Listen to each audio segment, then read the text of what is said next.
வணக்கம். இருதய அறுவை சிகிச்சையில் ரோபோட்டிக் அறுவை சிகிச்சை முறைங்கிறது ஒரு நவீன அறுவை சிகிச்சை முறை. அது இப்பொழுது மில்ராத் மருத்துவமனையில் ஆரம்பித்துள்ளோம்.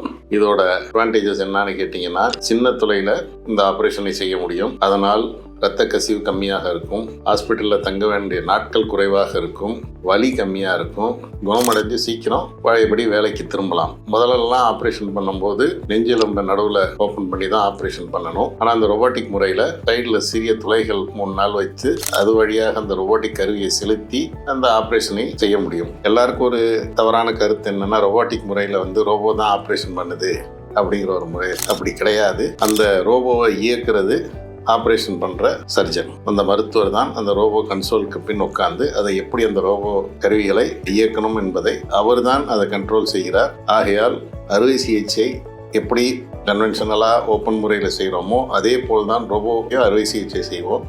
அந்த துளைகள் சின்னதாக இருக்கிறதுனால உங்களுக்கு அதுக்கான பலன்கள் உடனடியாக இருக்கும். வலி கம்மியாக இருக்கும், இரத்த கசிவு கம்மியாக இருக்கும். ஸோ ஹாஸ்பிட்டலில் தங்க வேண்டிய நாட்கள் குறைவாக இருக்கும்.